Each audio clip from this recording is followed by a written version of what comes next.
Just when I thought we got over the house discourse, Trudeau's got to bring it back.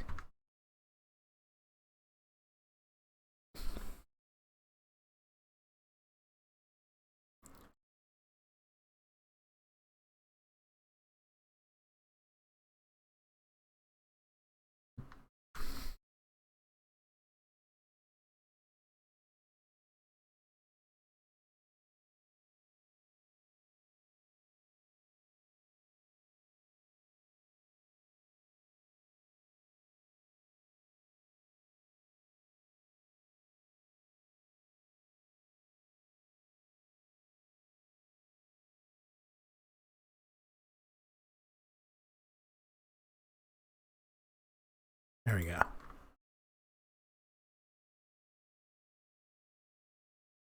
I thought I might be able to ratio the Prime Minister with this. It doesn't look like it's going to happen. It doesn't look like it's going to happen, but still pretty funny. Young people aren't asking for a free house. They want a fair shot at buying their own. We're going to make sure they can. And it's like, who's not asking for a free house? And by the way, thanks to all the geniuses who chimed in saying, you're not young. You're not young. Okay, well, thank you. Thank you for pointing that out. I am asking for a free house, though. I'm absolutely asking for a free house.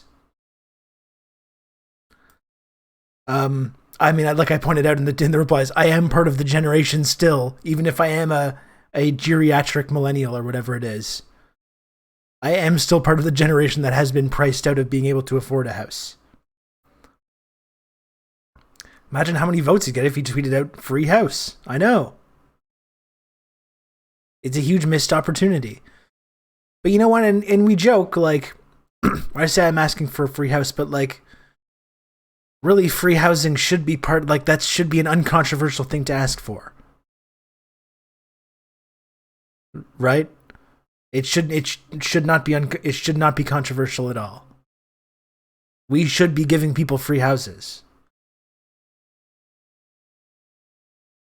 It is my opinion that governments should provide benefits and services such as housing. I don't think that should be that controversial. I really don't. I don't think that should be a controversial stance, that the government should provide housing for people.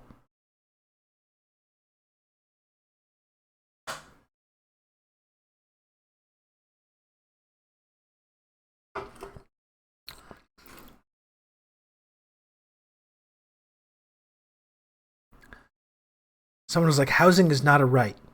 And I'm like, Jesus Christ, what Kool-Aid are you drinking? It is messed up, like how, when you realize how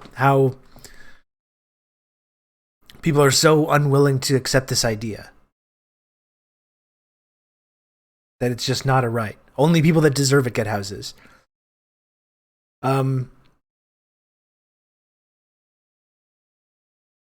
You know, like we've been watching a lot of these clips lately about these like tent encampments being busted up by the police. You know? And it's like, how is our society better being organized like that? Would it not just be better for everyone to make sure that the people, that no one has to sleep in a tent, and that all those people those are in those encampments just have housing, and then you don't have unhoused people all over the place in your urban centers, forcing them to come together in these makeshift communities like this. You don't have to pay police to go into these encampments and arrest people. You know, who after they're arrested are no closer to solving their problem of no house, who are even further away, in fact, from solving this issue than they were before. Wouldn't it be better for everyone if we did, in fact, give these people free housing, people that need it? Seems like a lot of people would rather see others worse off than themselves better off, as some kind of weird superiority complex. Well, that's true, and we see that when we talk about student debt stuff and education costs. Well, I paid all my student debts, so you should have to as well. I worked hard to get my house. So people should have to, if they don't work hard, they should just suffer for it. Right? It makes people feel this sense of like they deserve it. They deserve, like, I deserve to be where I am, and these people that are coming together in these makeshift communities, tent communities, they deserve to be there where they are. It's part of this like social hierarchy that we all have to like pretend is the most important thing.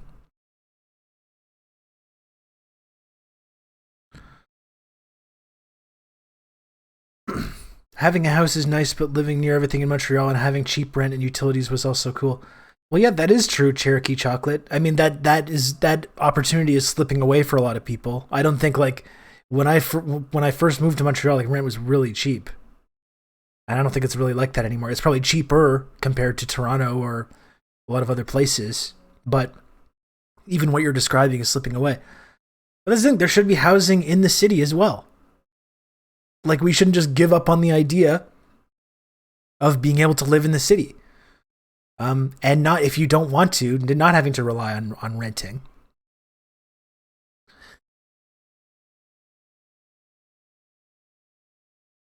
You know, it's weird. Like, all the people that do all the work are not able to live here unless they rent in increasingly desperate conditions.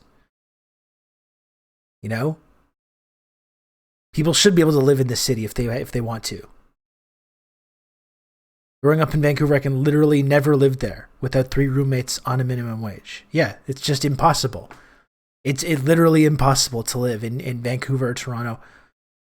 Or I would say Montreal is probably the cheapest of those 3. But it's still, if you want actual housing that you're not renting, it's basically impossible. And that's the thing, renting would still be acceptable too if it was capped at like an income limit. Or if we took concrete steps to make sure that it was possible to rent and work a minimum wage job and rent and also still have money left over to feed yourself, feed your family, and do all these other things. Like, that would be okay. Some people don't want to own. It can be annoying to own property. You have to do repairs and shit like that. Some people would rather rent and not be tied down. But still, if you're renting and it's taking up your whole income, it's still unsustainable for everybody.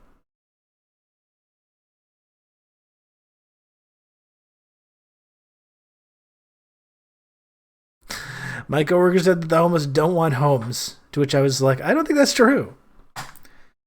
People will tell themselves anything to not have to feel bad. And yeah, as Carrier Wave is pointing out, no investigation, no right to speak.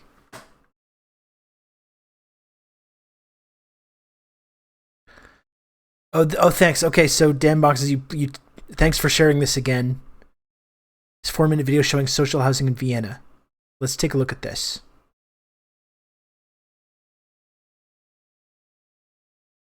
Here in Vienna.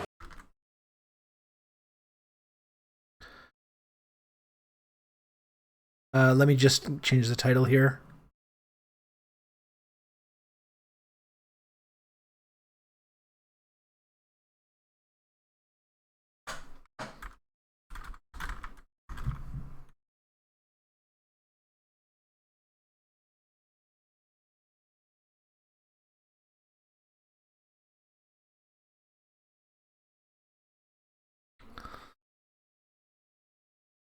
My old place in Vancouver, where I didn't have internet, my bathroom didn't have a door, and my room had black mold, and I lived with literally 8 people. Sat empty for the last 2 years after they evicted the house, and they're calling us greedy when we're fighting to get the money back from the landlord.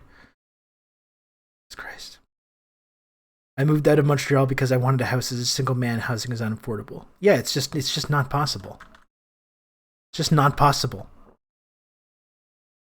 for people to stay in the city.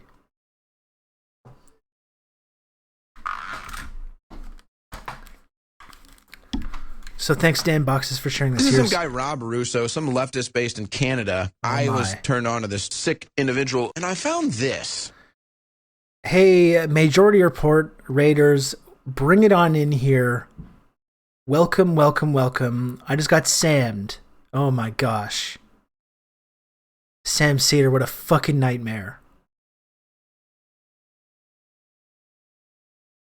Oh my gosh. I'm Rob Rousseau, everyone. Good afternoon. Thanks for joining. Please smash the follow button. Please don't hesitate to smash the follow button. Don't just press the follow button lightly. Really put some effort into it. Smash the follow button. Welcome to the channel. We're talking about housing today. Talking about housing. We have, of course, this is in response to Canadian Prime Minister Justin Trudeau. His tweet from today, where he said, "Young people aren't asking for a free house. They want a fair shot at buying their own. We're going to make sure that they can." And I was like, I'm asking for a house. Who's not asking for a free house? I'm absolutely asking. I am no longer asking. You can count on me. You're going to have good old Rob to talk you through all this. I think a free house would be great. Yeah, Corbingrad, thanks for the 9 months of Tier 1, and I agree. I think a free house would be great. And like I was saying, like, I'm being facetious here, but when we're talking about the housing crisis in this country and elsewhere, I mean, the housing crisis is just as bad as in Canada as it is anywhere else. And we do need to talk about free housing as a response to that. Right? We absolutely do need to be talking about that. So that's what we're going to get into right now, talking about how housing is a right and that we should talk about trying to live in a society where we're actually, ending homelessness instead of dealing with our unhoused communities, which are growing rapidly in major urban centers like Toronto, for example, which is one of the most expensive places to live in the world. You have these tent encampments growing, these makeshift communities in public spaces. They're being violently disrupted by the police. These people are being arrested. And of course, when they're being beaten, when they're getting the shit beaten out of them and getting arrested, they're not actually any closer after that process to being able to have a place to live than they were before. So when we're talking about the solution to that crisis, I don't think it should be controversial to say, let's stop dealing with that at the point of a gun. Let's stop using state violence to confront the housing crisis, and let's actually talk about free housing. We should talk about free housing. And so we have this video here. This is a video about Vienna and the council housing in Vienna. And this is something that I'm kind of trying to articulate. That we can have a housing policy that's not just like, we're going to build X number of affordable homes. No one is really able to articulate what that means. And we should have a policy of housing first and making sure we have great housing available to anyone that needs it, because it's a right. But I'm the Prime Minister. I want my free house. Well, he's earned it, right? He worked hard. He spent years in the blackface mines to earn that government house. So the rest of us just need to step up our game. So let's look at this video on housing in Vienna. This seems really cool. Let's check it out. 2/3 of its citizens live in subsidised social housing. But in the UK, less than 1 in 10 live in a council house. And not only that, the quality and style is simply out of this world. So is this what you think of when you think of council housing? This is Alt Erla, a social housing estate on the That looks outskirts sick. of Vienna. It may look like I love that brutalist shit. architecture. I love that. I love that brutalist It's stuff. serene, caring design of the highest order. Oh, wow. Look at that. They've even got an indoor swimming pool as well. They have nurseries, schools and tennis courts all conveniently on site. I can't quite believe this. This is about long-term thinking, allowing people to put down roots, giving them stability. I mean, just imagine if I proposed a high-density council housing estate with More of loads these. swimming pools, indoor and outdoor. I want to see a big Close. field of these. Play spaces. I'd be left out of town because everybody would say you couldn't do that. With 10,000 residents, Alt Erla has the highest density living in Vienna. But you'd never guess that from the peaceful atmosphere. Monica. Hi. Hi. Hi, so nice to see you. Monica pays the equivalent of £600 a month rent for her flat. Back in Harlow, temporary accommodation can give you a quarter of the size for almost the same rent. And with the Viennese having such secure tenancies, there's little temptation to buy. So Monica has no stress of being moved on, which is handy, as her dad Heinz lives in the block next door. How long have you lived here? 40 years. 40 years? 40 years. Amazing. 40 years. Yes. Why is this place so special? Because we have everything here. Everything we need. We have 15 physicians, doctors. We have all the shops. Groceries, drugstores. 4 schools. 4 schools. And you have your own TV channel? Yes. Is that right? Yes. So if there's any pottery classes tonight, we send it and we inform the people, okay, tonight is pottery class. That's so cool. It feels to me like it's an amazing hotel. It is. A 5-star hotel. The swimming pool is always cleaned. It's always ready to use. The sauna is always ready to use. I would live here in a second, in a heartbeat. In Britain, we have a This is kind amazing. of negative Yeah. stigma around council housing, government housing. Do you have? And that's it. It's part of our culture as well, right? We want people to be. You can't be proud. Like, listen, we're gonna hook you up with some housing, but you're not allowed to feel pride in this. You have to be ashamed of living in council housing. You know, as opposed to this, like, this is something amazing and cool. It's a whole community. It's a whole community in these buildings. It's really incredible. And listen, when we talk about, it's very easy to feel hopeless about the coming future of climate change and all this stuff. But like, there's more than enough room. There's more than enough room for everybody. We can build cities of this. If you integrate stuff like this with vertical farming, like you can have a whole city of these kinds of buildings with vertical farming as well. You can feed everyone. Everyone can have a place to live. It doesn't have to be so fucking bleak. Which is probably something we should probably look at this vertical farming after as well. But that's what I mean. It's part of the culture as well. It's just the lack of shame. It's like, it's not something to feel ashamed of to live in government housing.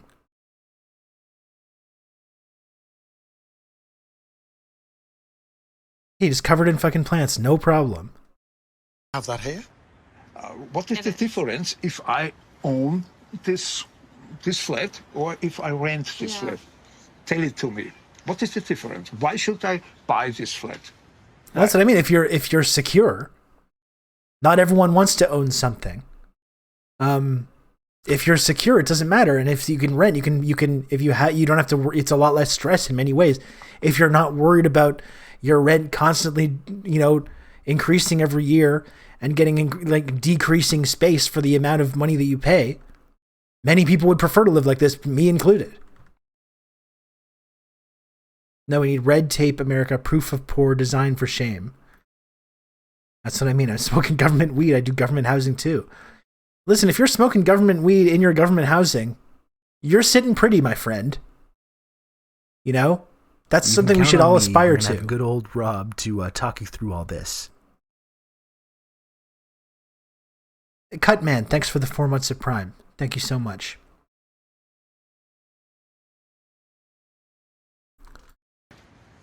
The difference in the UK is that people don't feel stable. They feel like they could get moved on and moved on and moved on by landlords. Do you feel like you have stability here, renting? Absolutely. It's the political system. If they disturb this kind of stability, they wouldn't be the leader of this country anymore. That's the difference. Just like us, Vienna started building social housing 100 years ago. But unlike the UK, it never stopped. They continued doing it, yeah. Austria has a higher rate of tax than the UK, but its social care is one of the best in the world. That is really cool. I would like to look into more of this, actually.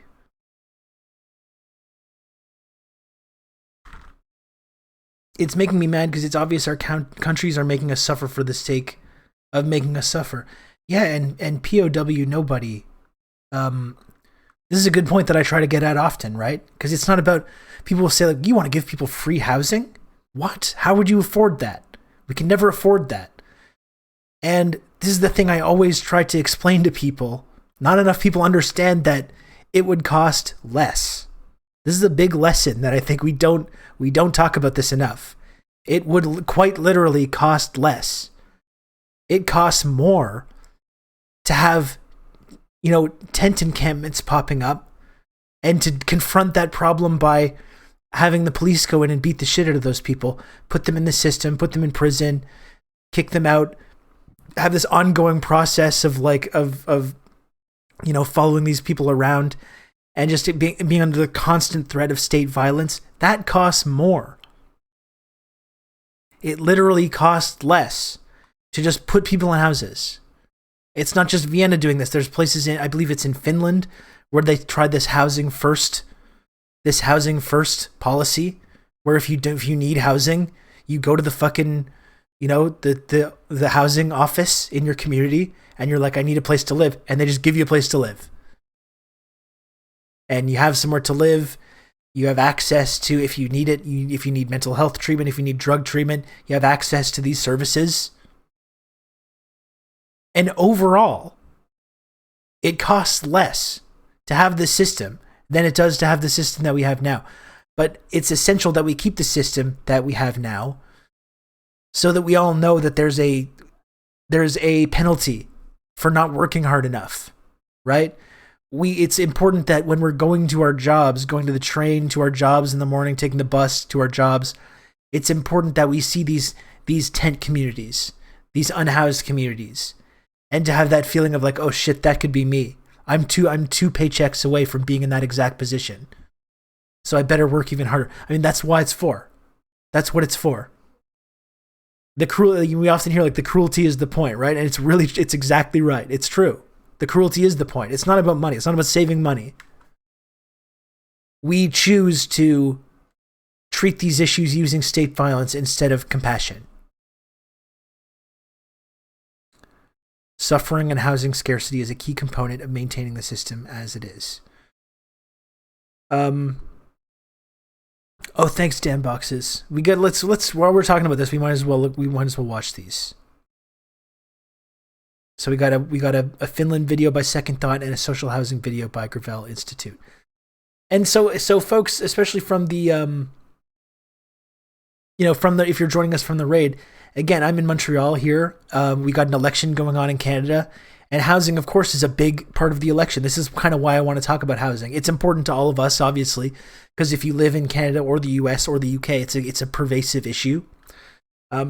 But the housing crisis is a very, very serious crisis here in Canada. We have an election season right now. We have Justin Trudeau saying like, no one wants a free house. That's his solution. We have like Jagmeet Singh and the NDP saying like, no, we want to build affordable housing, which without really like explaining what that's going to look like or what that means. And no one is really proposing anything like this. No one is really proposing that we confront this crisis with a completely different approach. It's more just like, no, let's keep the system the way it is, but maybe let's make it slightly less unbearable for people. And that's unacceptable to me. It's an election season with all these very serious crises. This is what I would like to see from our political class. I would like them to be treating these crises with this level of seriousness.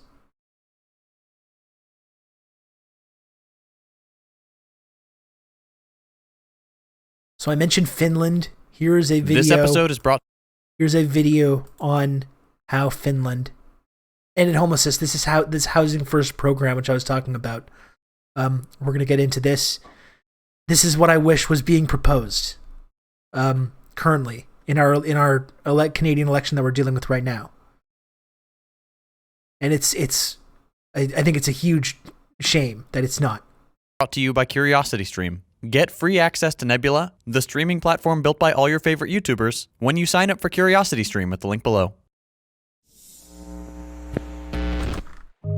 Okay, and wait, so before we get into this to Cherokee Chocolate, I wanted to point this out.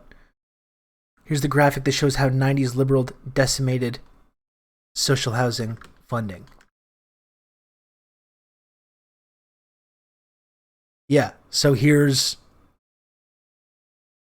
the social housing units completed. 30,000 in 1972. You see the Chrétien era around here, and then a huge drop-off to barely anything, with a little blip in 06, because the NDP had a minority government. But it's amazing, or like someone mentioned a minute ago, it's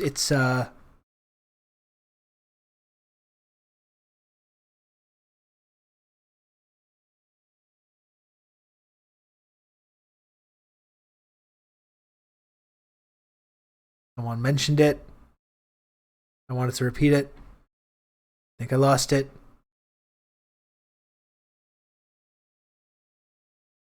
Okay, never mind. Doesn't matter. But it's the same. Yeah, it's the same thing with Montreal, though. It's like we built a bunch of housing in the 70s, and it's like, okay, we're good now. We're good. Instead of just continuing that process. If we had continued this level of social housing construction, it would be a lot of different situation now than we're in.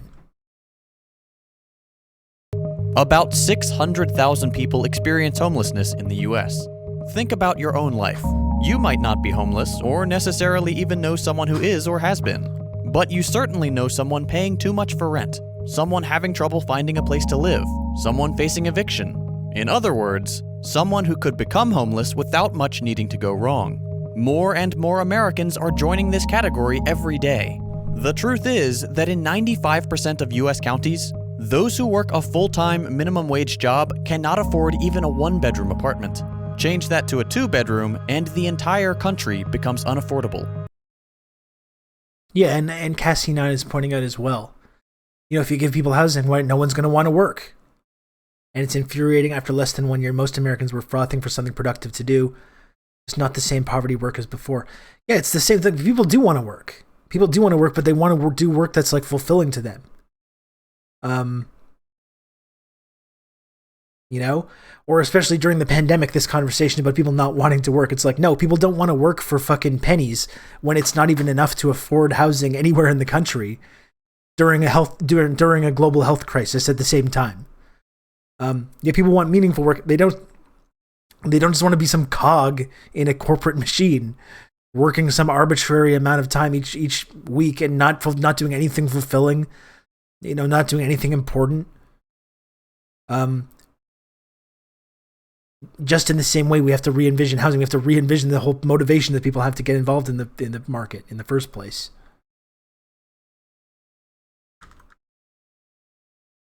This situation is only getting worse. As a result of the pandemic, rising housing costs, wage stagnation, and the inadequate policies of our local and federal governments, the number of people experiencing homelessness and of people on the brink has been steadily growing for the past decade. That is, if you only look at the US. In this episode, we're looking at Finland's approach to homelessness, what housing first is, and what it could mean for the American economy. In Finland, only about 5,000 people, 0.1% of the population, are homeless. And that's even with the broadest definition of what constitutes homelessness, which includes more than who you typically think of when you hear the term. The Finnish definition of homelessness goes beyond just those who are living on the street or in emergency accommodations like shelters. In some cities, like the country's capital Helsinki, no one sleeps on the street. That type of homelessness has been completely eliminated. Compare that to the US's nearly 600,000 homeless people, which is almost exclusively so-called rough sleepers, those who live on the street, and the problem starts to become apparent. Yeah, and as someone mentioned, 600,000 is probably an undercount. Yeah, fellow worker. It's true. Especially given the way that the eviction moratorium just ran out as well. Like, this number could skyrocket. Like, this number could absolutely skyrocket. To say nothing that if there's another, or not even if, but when there's another financial crisis, when our whole obviously bullshit House of Cards housing market inevitably crashes, which I feel like we all know is going to happen at some point.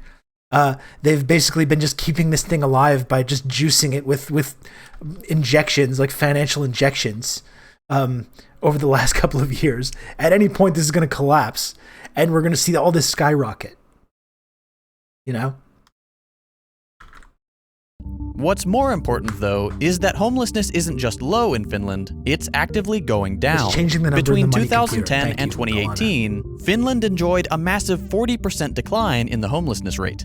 If it sounds like we're cherry-picking data, even during the pandemic, which, let me remind you, has caused a massive surge of homelessness in the US, homelessness in Finland did not increase. So what happened? How is Finland so effectively reducing homelessness? In 2007, the Finnish government started a national Housing First program. Housing First is a philosophy that argues that to make progress on homelessness, particularly chronic homelessness, you need more than temporary emergency solutions. You need permanent housing right out the gate. In other words, housing is the starting point, not the end point. The way Housing First programs work is pretty simple. People experiencing homelessness receive independent housing immediately, without having to first fulfill mental health, sobriety, income, employment, or other requirements. Just give someone a house. Once they're housed, support services are offered, not imposed, and over time, the newly housed begin to finance part of the cost of their housing to the degree that they can afford it. It sounds pretty intuitive, but this is very different from the more common continuum of care or staircase approach we're mostly using. In continuum of care programs, homeless people are expected to make progress on any mental health or addiction issues they may have, and to pass a certain standard before being housed. In this system, housing is at the top of the staircase. These individual changes that these programs require— I mean, that's literally taking away housing from the people that need it the most. The people that have mental health issues, the people that have addiction issues. These are literally the people that need housing the most. And it's like, these are what the criteria that we use to decide whether people like deserve or don't deserve it. It's really a sick way of organizing our society. It makes no sense. It punishes the people that are the most vulnerable. And it's another thing I've been talking about before, right? I keep talking about state violence. You know, and we had these conversations about political violence and like, oh, how could you ever support political violence? We hear that from our liberal friends a lot, right? You know, I'm a respectable liberal. I would never support political violence. But this is violence. When you have a system that's designed to punish the people that need help the most, what other word would you use for that? That's state violence. Denying people housing, that's state violence. The people that need it the most, the people that are struggling the most. If you want to live comfortably in a house, you have to stop having mental illness first. That's basically what we're saying.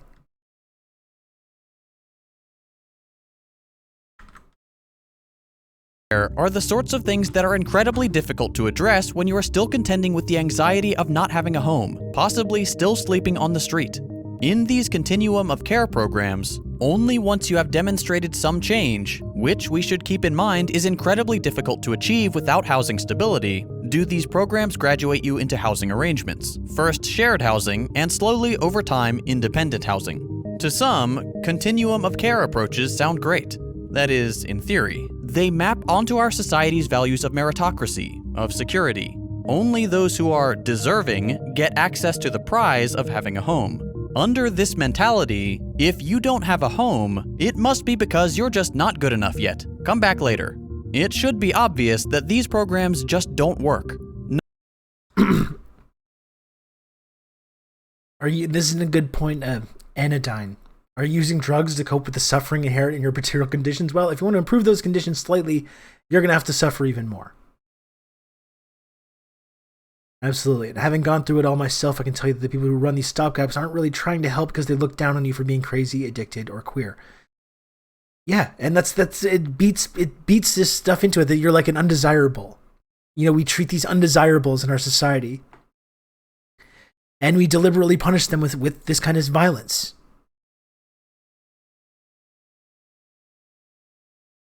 And like fundamentally, there's not a huge difference between rounding up all the people that you don't like in society, the disabled, the poor,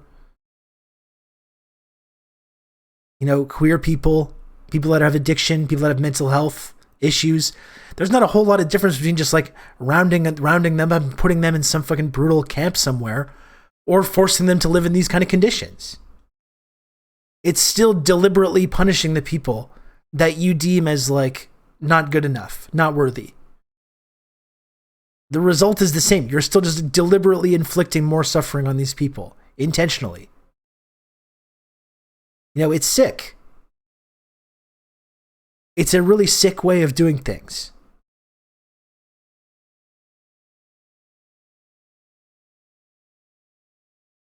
Just need to teach them how to code, that's right.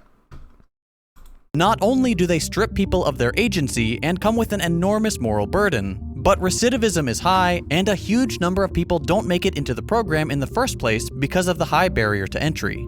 Compare that to Housing First.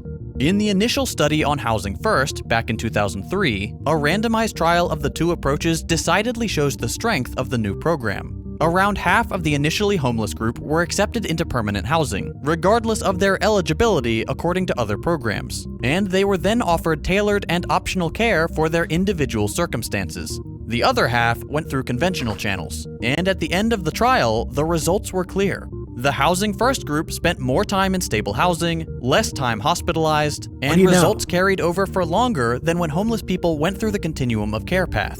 Within just 6 months, Housing First had virtually eliminated homelessness in the experimental group. It was a massive success. The US could have paid for this already several times. Yeah, $21 trillion of the war on terror since September 11th. Or I mean, even how much in the financial crisis of 2008, how many people lost housing in the financial crisis, and where was that representation in the stimulus packages afterwards? It was like hundreds of billions of dollars of stimulus after that didn't go to one person who lost their houses completely through no fault of their own during this crisis. I mean, even if just in the current stimulus packages that have happened in the US, even getting away from that, like even the money that was just injected into the stock market, when the stock market was on the verge of collapse at the beginning of this pandemic, they injected like $2 trillion into the stock market to make the line go back up. Right? The line started going like that. And they injected like $2 trillion so it would go like that again. And now you have Biden out there bragging, Jack, our economy is the only economy that grew over the course of the pandemic. But like grew for who? You can count on me. You're going to have good old Rob to talk you through all this. Right? Who did it grow for? It's just been a completely upward transfer of wealth in Canada as well. It's been an upward transfer of wealth. The whole crisis of the last 18 months. There's more than enough money to pay for a system like this many times over. But like I'm saying too, it's like it's not about money. It's not about costing less. It's not about the deficit or anything like that. It's because the people that make the decisions in our society believe that you have to treat undesirables with this kind of cruelty and with this kind of state violence. And thank you to Carrier Wave. Thanks for gifting a sub, Carrier Wave. I appreciate that. Thank you. If we just go into the money computer and add a couple zeros at the end, the economy grew for everyone. That's right. Wonderful. What a wonderful solution. That first study was in New York, and inspired by its promising results, the EU ran its own pilot programs in 5 European countries with the same outcome: secure, long-term housing stability. And now that it's become the official national policy of the Finnish government, we've seen just how much good this can achieve. It is abundantly clear that this approach works. Despite all of this, some of you might still be skeptical. Forget for a second that housing is a universal right we are all entitled to, that it is baked into the Universal Declaration of Human Rights, which the US has signed onto and agreed to provide in front of the entire international community. forget that this right doesn't include temporary shelters, but only real, stable housing, and that there are metrics around accessibility, affordability, discrimination, and protection from eviction which good Housing First programs conform to perfectly, in addition to affirming the basic idea of being decent to real human people. You might still wonder about costs in the wealthiest country in the world. MMT doesn't work except for when all major U.S. financial institutions rely on it to survive economic downturns. They don't want... This is one weird trick. One weird trick that the capitalists don't want you to know about. If they need to invent $1 trillion out of thin air, they can just do that at any point. The people that are like, we can never pay for that. Housing first, how are we going to pay for that? Healthcare, how are we going to pay for that? They've proven time and time again, they can literally just invent $1 trillion if they have to. Oh shit, these banks are like they're becoming insolvent. They're about to collapse. Well, we'll just give them $1 trillion. No problem. Literally. That's literally what they did. They literally just invented $1 trillion out of thin air. They can do that at any point. This is what they don't want you to realize.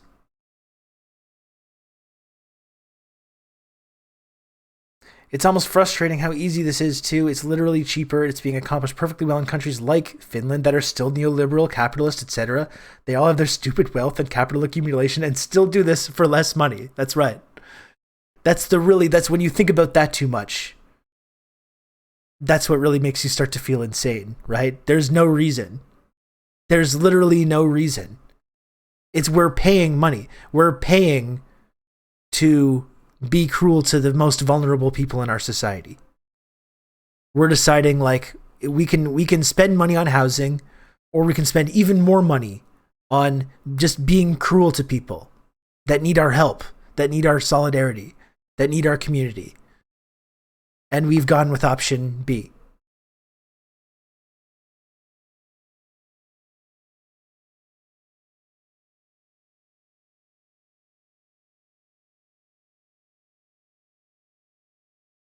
The more money they print, the less value our money has. Well, it doesn't seem like that has any effect.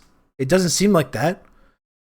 They printed like $2 trillion at the beginning of this economic meltdown. I don't see any hyperinflation anywhere. It's like no one's bringing around wheelbarrows full of cash to buy bread or anything like that. And anyway, if you're the government, what I would do again is to just not press the inflation button. If you ask me, that's what I would do with that. That's how I would respond to that. When they said, "Sir, we've just changed the number in the computer. Now we have to press the inflation button." And I would just say, "No. No, thank you." I disagree.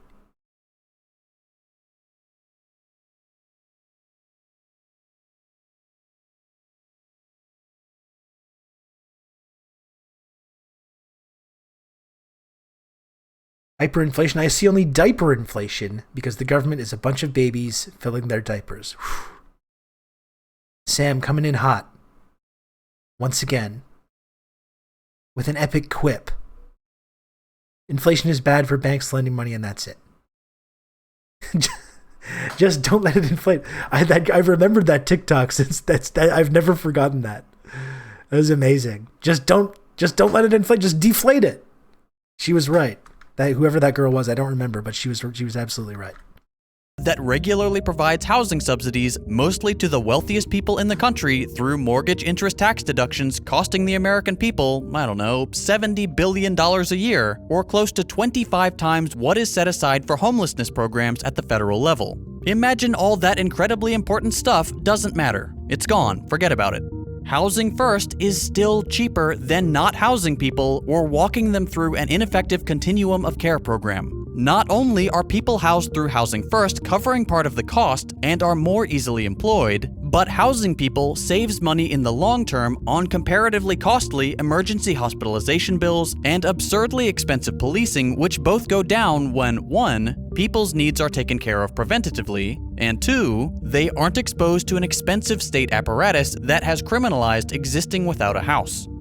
Given all this evidence, you're probably wondering, why aren't we doing this? It's a good To question. be fair, there are some small-scale examples of this in the US. The U.S. Department of Housing and Urban Development does fund certain homelessness programs, some of them with the Housing First methods. However, these programs are only robust in a few cities and states. But no matter the nature of the program, whether it's Housing First, Continuum of Care, or something else, funding is far too low. The HUD's budget and municipal aid funds have steadily declined over. Yeah, have you considered, this is a great point, have you considered that eviction enforcement is a jobs program for cops? The cost of policing is also the point. That's exactly right. That's why it's all tied together. That's why the defund the police movement is so important, because it's all tied together with this. It's not just about defunding the police. We don't want to we don't have the purge. It's not just about making crime legal.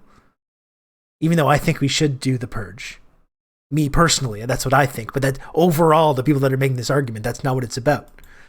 It's because we're taking the funding that we should go into providing people's housing, to taking care of these people, to treating them with empathy and compassion, which would reduce crime. Which would reduce. We've criminalized poverty. We've criminalized homelessness. So if we just help give people's homes, if we treat them with like human beings, it's going to reduce crime to begin with. But instead we put that money that we should go into housing into the police. Crime goes up because the desperation goes up, and nothing is actually resolved.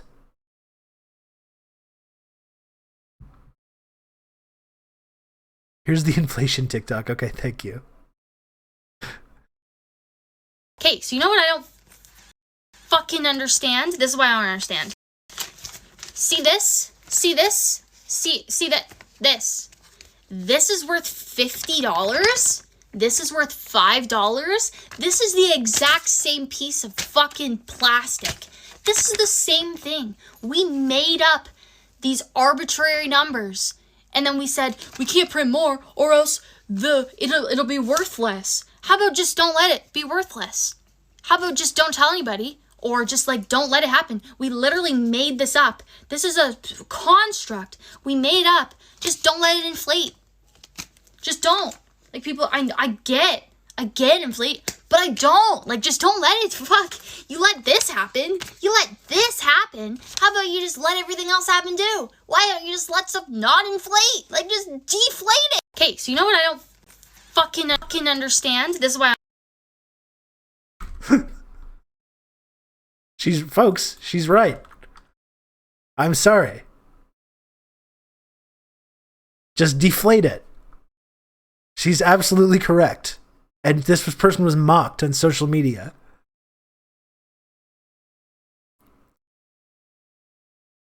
Just deflate it.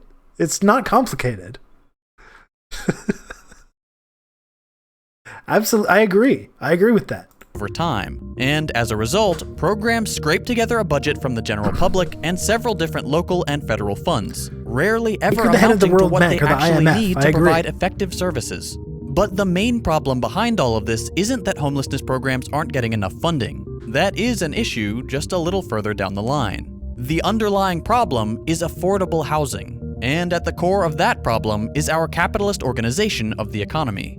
Under a capitalist economy, housing isn't treated like the right it's considered to be by most nations, including, on paper, the United States. Instead, it's a commodity, something to be traded, speculated on, turned for a profit. That is the main goal of housing in a commodity market. Not putting people in homes, making money. Very good. As a result, developers, investors, and the like don't focus their energy on housing the poor. This is not even the housing the poor. I mean, this is why we have whole fucking subdivisions, whole luxury condo buildings that are just empty. Like, we build housing so rich people can trade it around and make their little fancy little number go up in their bank account. And that's why we build housing. Not so people have places to live. You would think that maybe that would be the reason, but no. The whole reason we build housing is so rich people can have something to like speculate on. I would simply deflate the currency. That's right. Thank you. So she wants to put all the inflationists in the country out of a job, eliminate an entire sector of the economy. What about all the small inflationers all over the country? That's right. It's an anti-inflationer statement.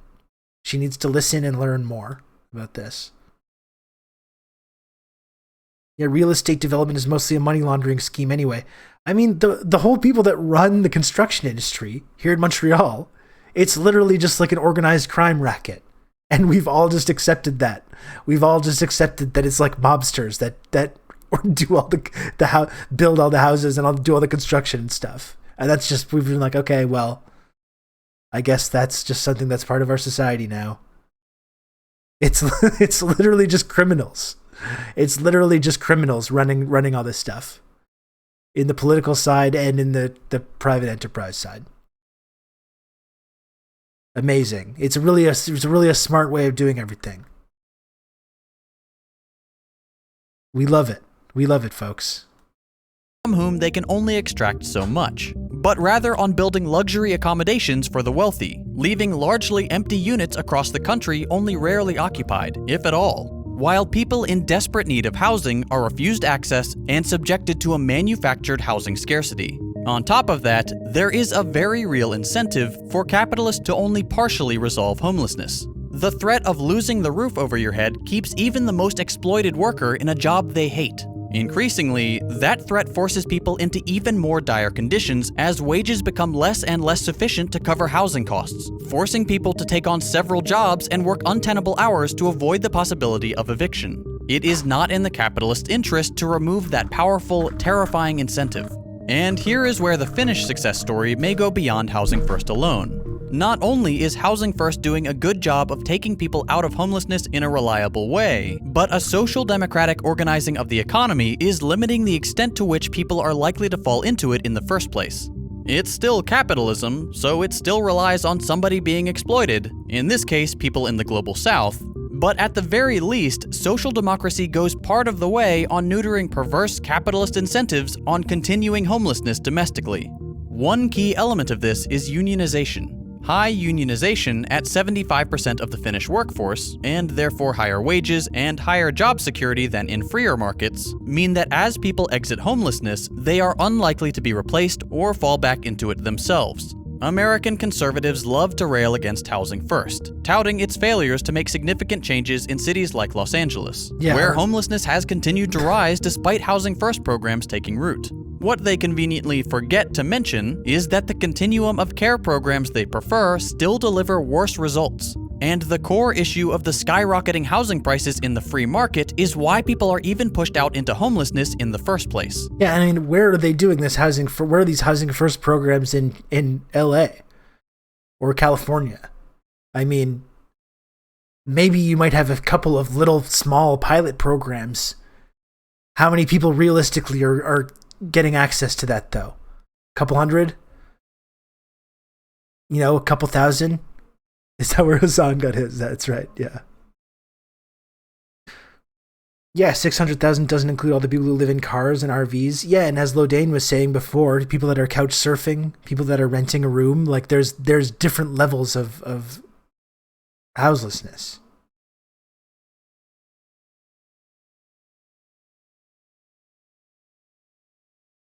So that's what I mean. Even that is like, are they really trying to do this in California? I'm not so sure.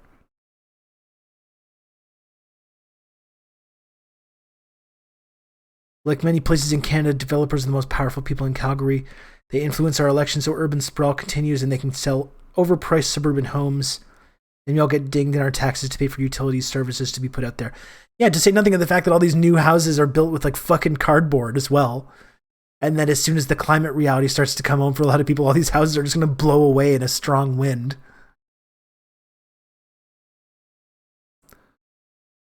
Yeah, they have some in San Francisco, but there's an endless waiting list to get into them. That's what I mean. It's like there might be some pilot programs in these places with like really advanced housing crises, like in LA, like in San Francisco, but it's like certainly nowhere near the level that they would need to be implemented to actually make an impact, make a material impact on people's lives.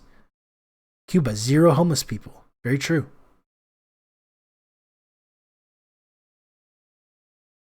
The worst hail damage is the new homes using vinyl siding. My 1960s stucco home has 0% damage year after year. Yeah.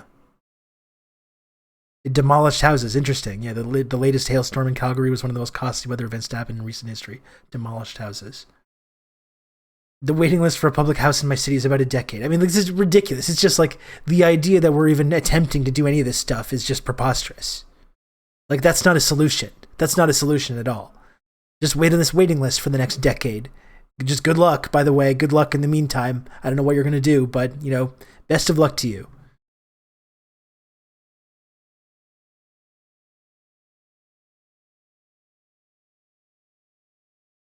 But do you really want to live in a society that's so authoritarian you don't even have the freedom to be homeless? That's true. It's very dark. It's very dark. It's like 1984. It's not just like a fictional novel, but it's more and more like our real reality that we have to live in every day. Bro, the waiting list for an apartment in the housing agency is at least a whole calendar year in every major metro area. Like, this is not a solution. This is not a fucking solution. Not a solution at all.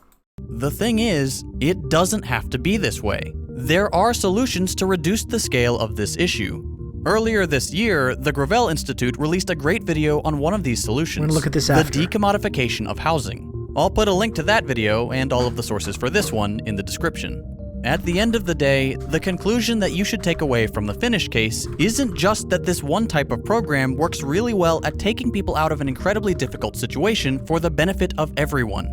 It does do that, but that's not the point. The Finnish example gives us a glimpse of how we can treat housing differently. Instead of being a game for the wealthy to gamble their own fortunes and the livelihoods of millions of Americans, Housing First shows us what housing really is: a necessity, a right. It's something that must come before almost everything else, something which we must guarantee, or fail to recognize the humanity of millions of people.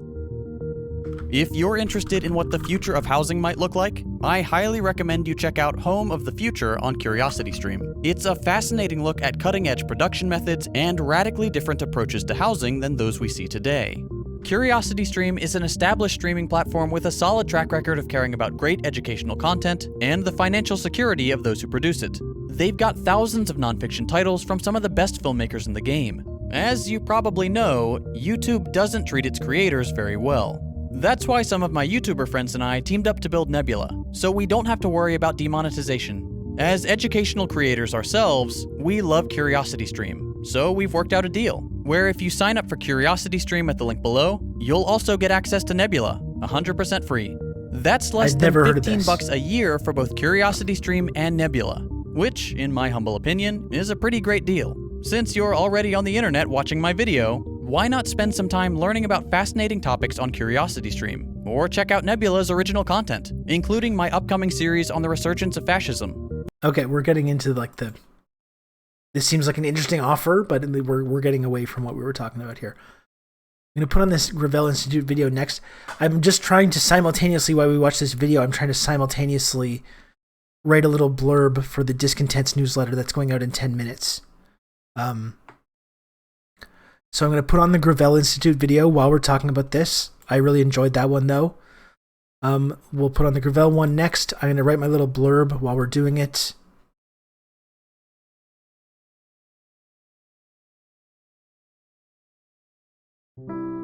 How does that sound? American housing is in crisis. Right now, up so to 12 million Americans are behind an average of $5,800 on rent and risk eviction.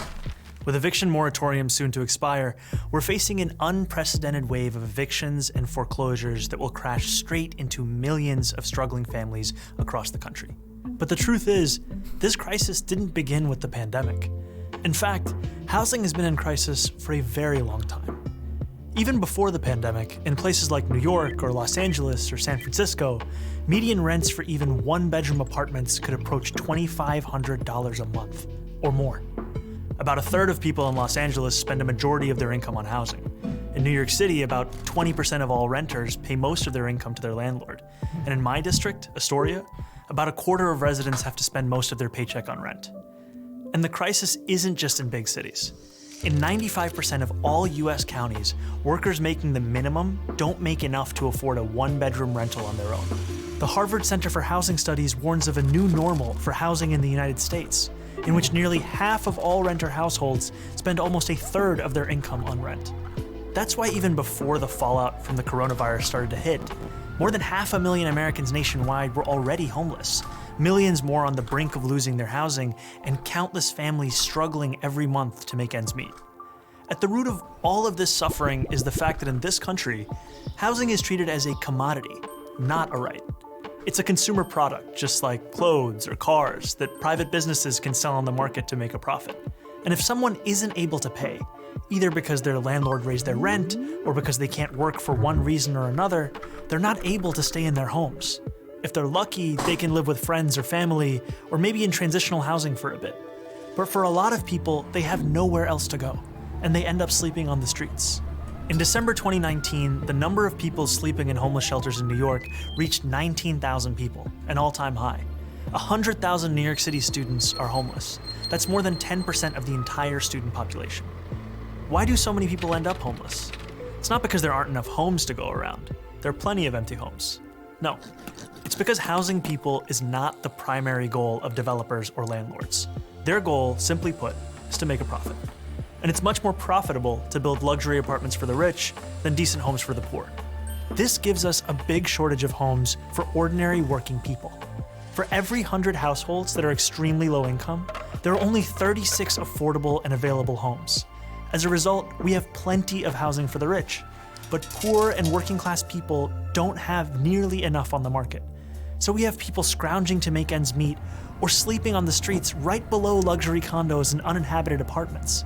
This is a terrible way to organize a housing market. It might be profitable for landlords and developers, but it's not efficient or beneficial for the rest of society. In fact, housing doesn't have to be seen as a market at all. In other countries, housing is considered a fundamental right, like education or healthcare. That means the government goes to significant lengths to guarantee everyone has a home, and the market plays a much smaller role in the construction and distribution of housing. So let's hop across the pond and about 100 years back in time to take a look at just one example of how an alternative housing model got started in beautiful red Vienna. At the end of the First World War, the Austro-Hungarian Empire collapsed, leaving behind a number of successor states, including modern-day Austria, home to the former imperial capital of Vienna, the 5th largest city in the world. Despite being the seat of an empire, the chaos of the war and decades of neglect had left the working class of Vienna in desperate circumstances. Inflation was rampant, jobs were scarce, social services were non-existent, and hundreds of thousands of people were crammed into decaying tenements where overcrowding, disease, and violence were rampant. So it's no surprise that in 1919, at the first elections ever held in Austria where all adult citizens could vote, the Social Democratic Party swept into power at the municipal level on the promise of dramatic social and economic reform. And they delivered. The new government of Vienna implemented a huge range of services, including public health care and public child care. They built high-quality hospitals, schools, and recreational facilities. But their crowning achievement was an ambitious program of social housing, what Americans call public housing, that began in 1923 and saw 60,000 new apartments constructed in the first year of its existence, built by the government and financed by taxes on the rich. But these weren't the kinds of apartments you might picture when you think of public housing in the United States. Drab high-rises plagued by chronic neglect and underinvestment. Residents could enjoy leafy courtyards, wide-open spaces, and plenty of natural light.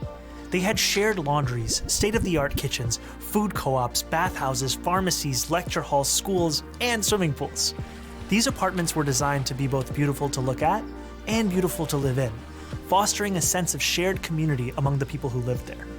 And the best part was that because the city didn't have to worry about making a profit, just about paying off their maintenance costs, these homes were both much nicer and much cheaper than what workers had previously known.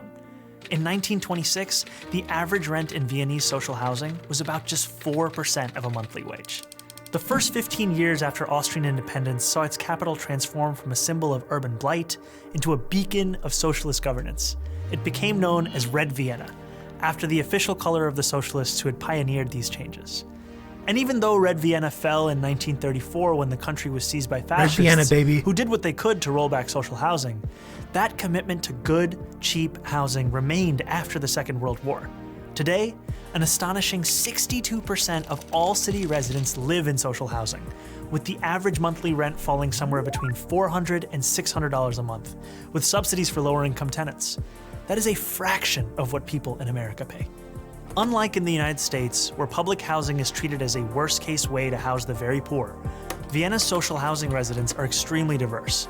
Everyone except the top fifth of the population is eligible to live in social housing. This means there's broad appeal across many segments of society, which creates the foundation for its political popularity. That is how the majority of people in Vienna enjoy something that's considered almost utopian here in New York. Affordable housing that isn't just cheap, but desirable. Housing that isn't just four walls and a roof, but a real home, with a sense of stability, safety, and community built in. Now, of course, this is only one example of an alternative framework for housing, and Vienna has not fully removed housing from the domain of the market. Residents still pay part of their earnings in rent to cover operational costs, and a sizable chunk of the population lives in private housing. But it's an actually existing alternative that shows us what a step toward a better world could look like. If we want to end the housing crisis, the solution has to be moving toward the full decommodification of housing. In other words, moving away from the status quo, in which most people access housing by purchasing it on the market, and toward a future where we guarantee high-quality housing to all as a human right. So how can we do it? We can start by making sure people who access housing on the private market have ironclad protections against abuse and exploitation. But to go further, toward the Vienna model, we'll have to go beyond the market. We can establish community land trusts to gradually buy up housing on the private market and convert it to community ownership. We can give tenants a right of first refusal to buy out their landlords when buildings go up for sale. And we can fully commit to a new era of social housing, ending subsidies for luxury housing development and using our wealth to build beautiful, high-quality social housing projects that offer good homes and strong communities to everyone. We won't decommodify housing overnight, but we know what we have to do, and we have history to guide us. And we know how we'll get there, through a movement of the multiracial working class organizing for the better world we know is possible. And we've already begun. I'm Zohran Mamdani, Assemblyman for New York's 36th Assembly District in Astoria, Queens, for the Gravel Institute.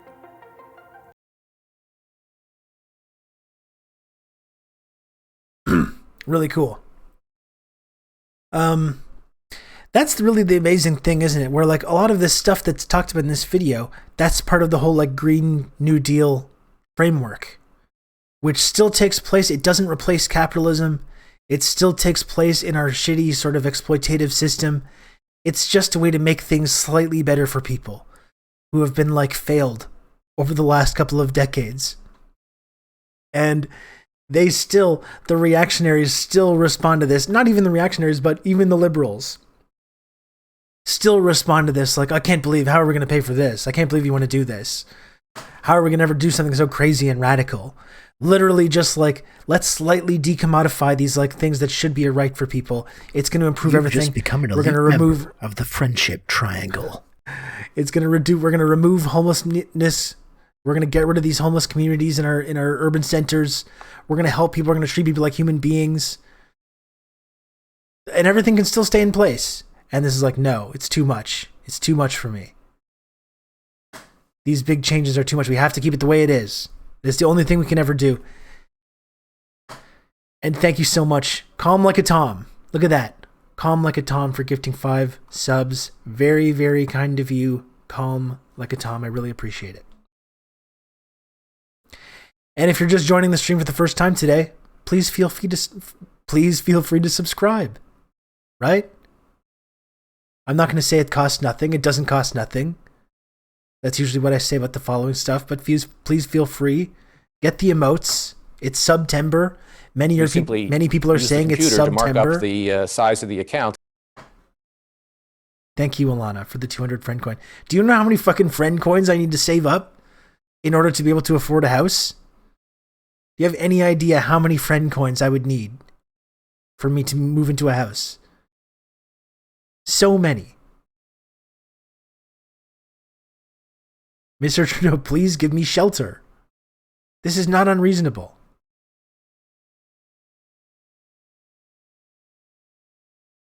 Not unreasonable at all.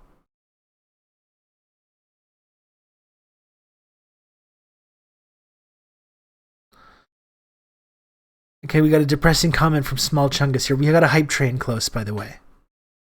We got a possible hype train on the horizon. I don't want to get anyone too excited. This is so depressing. Sometimes it really gets me down thinking about how bleak the future seems. I had a professor tell me in high school something along the lines of, as long as you can still find a reason to smile or laugh, you have a reason to keep going.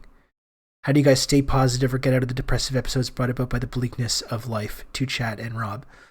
Well, honestly, Small Chungus, like, in all seriousness, being able to do this stream and, like, sort of helping create this community has been part of that for me. I find it helps just to talk about these things. It helps me personally. From some of the feedback I get from people that hang out here, it seems like other people feel it helps. It's somewhat helpful for other people as well. So not only just to have this place where we can all sort of talk about this stuff, we can all congregate. It helps to feel like you're less alone, I think, when you're connecting with people that share the same values and that see things like in the same way that you do. To feel like disgust and anger and like the really exploitative and cruel ways that our society is organized. That's a good way. That's a good start, I find. Just being in a community with people, right? It's helped me a ton. It has helped me a ton to process all of this stuff. I also find, I don't know, for me having a kid is kind of it's a double-edged sword when it comes to this. Because, you know, my son kind of gives me a reason to get up in the morning. It gives me a reason to, like, want to do whatever I can to try and make things better. I'm also scared about the future that he has to grow up in. That's something that we all have to that you have to grapple with if you have kids. But that's it. It's like your family, community. These are things that can then make everything more bearable. And, you know, it really does inspire me to try and, like, do just whatever, even the bare minimum things that I do to try and make things a bit better. Art as well. Someone sent synthesizers and guitars. I mean, creating things. We simply use the computer to mark up the size of the account. Creating things, music, art, no matter what you like to do, music, art, writing, poetry, screenwriting, whatever. Being able to try and carve out the time to do that sort of stuff is also very, very helpful psychologically.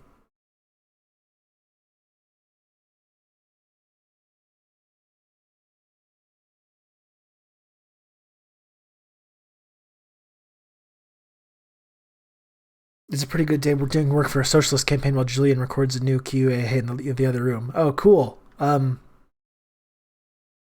Thanks, Crabald. I really enjoyed having the QAA guys on the podcast this week. It was really great.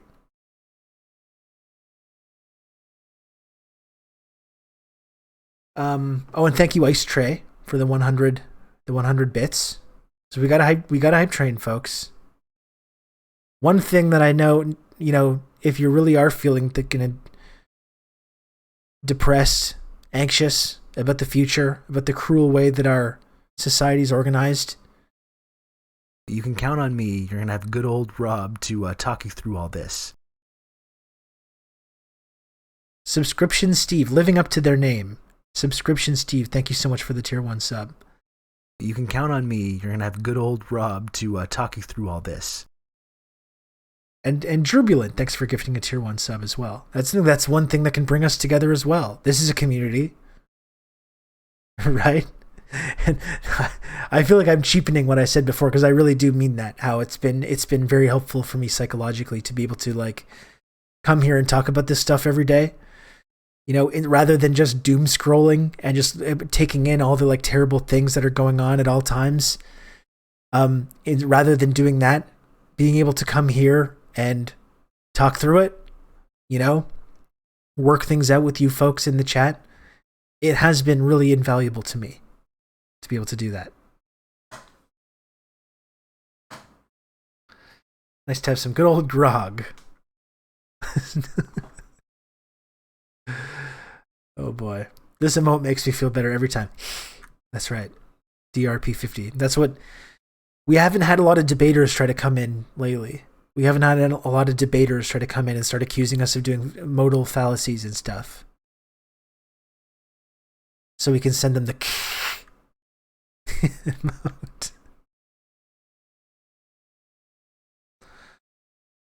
Thank you guys. I do feel so much better in this chat knowing that I'm not alone and feeling the anxiety of being one event from being houseless.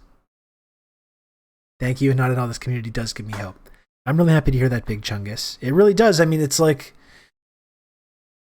I think a lot of us can feel isolated as well, depending on where you are. You know, there's many of you that live in the States, that you live in places really not around people that share these kind of values. And it can make you feel crazy, right? It can make you feel like, am I the only one that feels this way? Am I the only one that sees this issue with the way that we've organized our society? It can make you feel like you're losing it. Like I remember, like before the first Bernie campaign, I remember really feeling like that. And feeling like, you know, I don't think we're doing nearly enough on a lot of these things, but I feel like are those views where it's like you see someone like Obama or Justin Trudeau out there and you're like, they're not doing anything. These people are actually bad people. They're actively making all these issues worse. But you turn on the TV and it's like, look at what our wonderful new leader did today. And probably you're talking to a lot of your coworkers and stuff who feel the same way, or at the other end of the spectrum. And you start to feel like, am I like, is there something wrong with me? Is there something wrong with me that I'm the reason that I feel like this and it seems like no one else does? It's been really valuable over the last couple of years. That's why it was amazing to see that Bernie campaign happen, because it's like, oh, there are actually millions of people in this generation. Millions and millions of people in this generation that feel this exact same way, and that we're not alone. That's what these Twitch communities are cool. They're small, they're sort of microcosms of that feeling, where we can just come together and hang out. I mean, it's really, really valuable.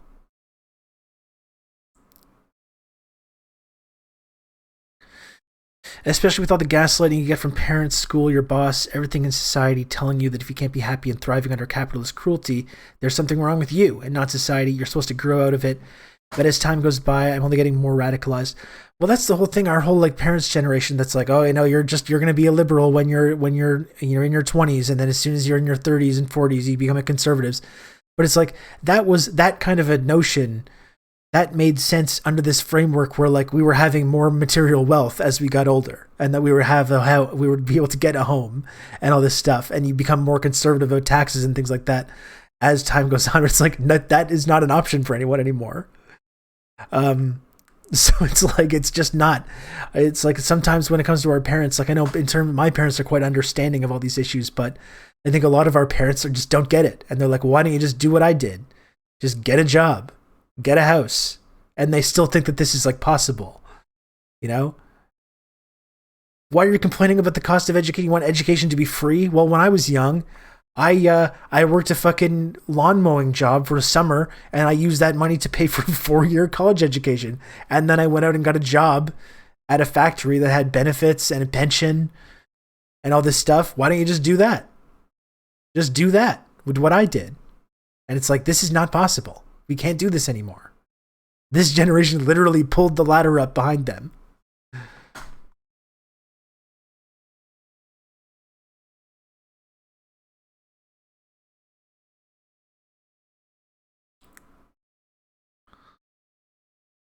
I went into the pandemic a Soktem and came out a Leninist. Well, listen, carrier wave, I mean, those contradictions we often talk about, heightening the contradictions. Well, they've been heightened. Really, you know, you can go back to September 11th, you can go back to the financial crisis. I would say in terms of our economic system, the financial crisis is like the start of it. But every year we're seeing those contradictions get heightened, aren't we? And it becomes difficult to ignore that.